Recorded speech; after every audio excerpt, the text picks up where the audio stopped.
I've been working at this supermarket for about 3 months now.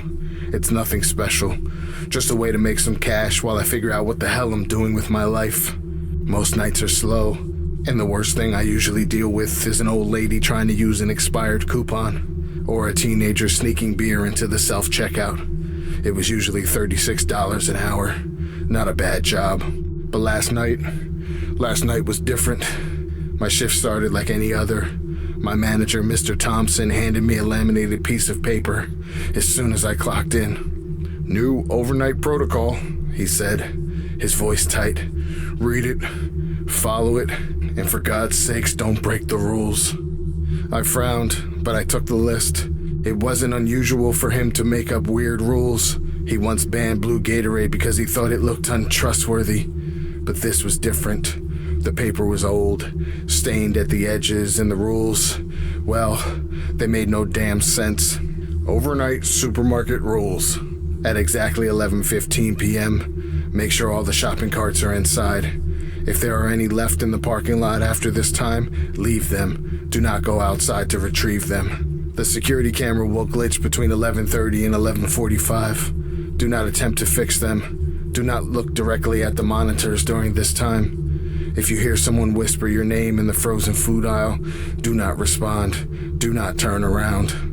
A man in a black hoodie may come in around midnight. He will not buy anything. Do not acknowledge him. Do not meet his eyes. If you see a child alone in the store after 12:30 a.m., do not approach them. No matter how scared they look, no matter how much they cry, do not take their hand. They are not lost.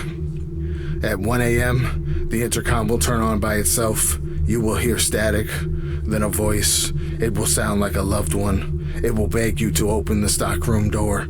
Do not open the stockroom door. If a customer tries to buy raw meat and milk together after 1:45 a.m., refuse the sale. If they persist, tell them, "We're out of stock."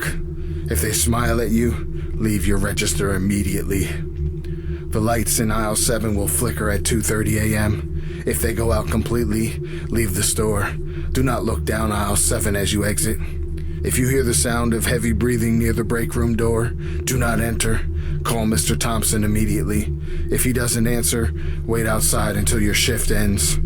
Never, under any circumstances, look at your reflection in the freezer doors after 3 a.m. I laughed at first, thinking it was some elaborate prank, but Mr. Thompson didn't laugh. "Just follow the damn rules," he said, rubbing his temples like he had the worst migraine in the world. "Oh yeah, by the way, your pay has been increased to $45 per hour, so follow the rules." I immediately stopped laughing. By the time 11:15 rolled around, I was already on edge. I had my hands on the door, ready to grab the last few shopping carts, when the phone buzzed. A text from Mr. Thompson. "Leave them now." I froze. My eyes darted to the parking lot. The cart sat there, gleaming under the flickering streetlights. And then, I swear to God, one of them moved. Just an inch, just enough to squeak against the pavement. There was no wind. I stepped back inside and locked the doors. At 11:30, the security monitors glitched. The screen warped, turning black and white, then static. For a second, I saw something. A shape, tall and thin, standing in the cereal aisle. The screen flickered again. The shape was close, right at the edge of the camera's view. Another flicker. The screen went black. At midnight, the man in the black hoodie arrived. He didn't shop. He didn't even pretend to. He just stood near the entrance, watching. His hood was pulled low, his hands stuffed in his pockets. I kept my eyes on the register, my breath shallow. At 12:30, a child appeared near the candy aisle. She was small, no older than 6. Her dress was torn, her hair matted. She sniffled, rubbing her eyes. "Mister," she whimpered, "I can't find Mommy." My hands trembled. "I can call somebody for you," I said, reaching for the phone. "No," her voice sharper now. "I just need you to take my hand." Something was wrong with her face. Her eyes were too dark, too deep, like 2 pits carved into her skull. My stomach churned. I turned away. At 1 a.m., the intercom crackled. The voice that came through was my mother's. "Sweetheart," she said, "I need you to let me in. Please, baby. I'm outside the stockroom." I gripped the counter, my heart hammering.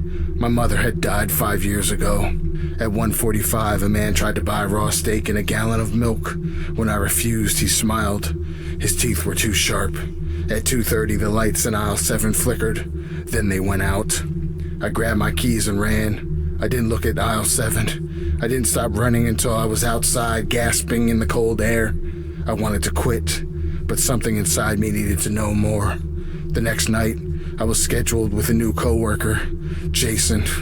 I asked Mr. Thompson why we suddenly needed 2 people on shift. He hesitated before saying, "The last guy who worked with me disappeared. We found that list of rules in the locker." Jason was skeptical. He laughed at the rules and broke one on purpose. He looked at his reflection in the freezer door at 3 a.m., and then he started screaming. I turned around just in time to see him clutching his head, his mouth gaping open in a silent howl. His reflection didn't move the same way he did. It smiled, stepped forward, and pulled him into the glass. Jason was gone.